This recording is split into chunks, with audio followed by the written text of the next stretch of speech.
تعال اقول لك اجمد 15 حاجه تعملها لو زرت الاقصر واسوان.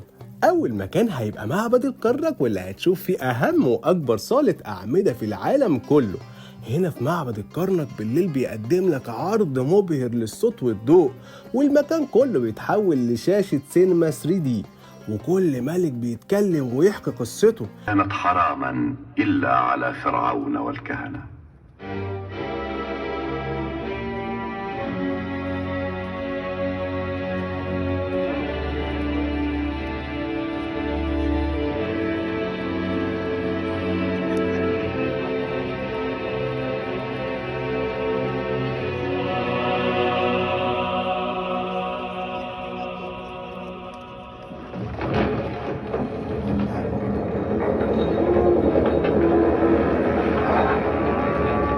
كمان هتروح تاخد جولة حلوة جدا في معبد الأقصر بجماله ودلاله، وهتشوف تماثيل عملاقة. وما تنساش تروح تجيب هدايا لحبايبك من السوق السياحي الجديد بالأقصر.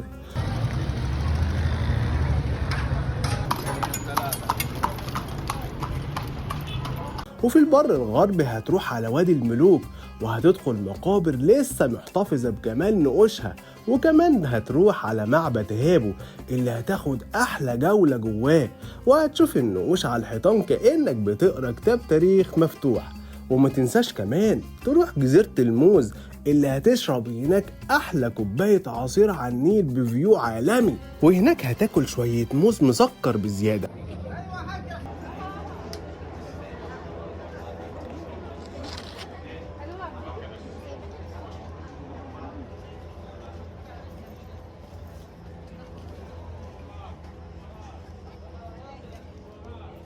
وما تفوتش معبد حتشبسوت المنحوت في قلب الجبل بأدواره الثلاثة.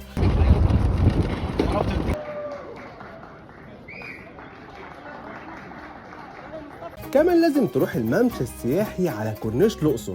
ويلا بقى بسرعة نطلع من الأقصر على أسوان، وهناك لازم تروح متحف النوبة عشان تعرف عادات وتقاليد أطيب ناس في الدنيا. وكمان روح على متحف النيل اللي هتلاقي فيه مجسمات لكل حاجة على النهر الخالد. وبعدها زور السد العالي، وهتشوف كمان بحيرة ناصر على امتدادها لما تطلع برج الصداقة. وطالما انت في أسوان اللي فيها معالم أثرية كتير مهمة جدا، ومن أهمها بدون شك معبد فيلة واللي هتروحوا بالمراكب. وما تنساش بقى كمان تروح جزيرة النباتات في أسوان، واللي هتلاقي جواها نباتات نادرة كتير جدا مش موجودة في العالم كله.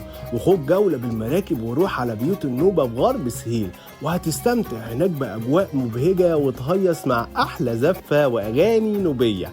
اسمع كمان يا نجم كل مضية المس حجر يعلى وتحول قمر، اكتب حروف اسمك محبة الندى على كل اوراق الشجر.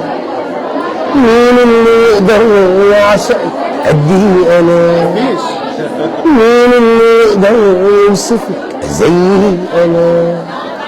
يا حلم نفسي تحلمي كل القلوب، يا اعلى احساس شدني خلاني اتوب، خلاني احس اني بشر. عايزاني ليه لما تقوليلي بعشقك ما صرخش ولا الكون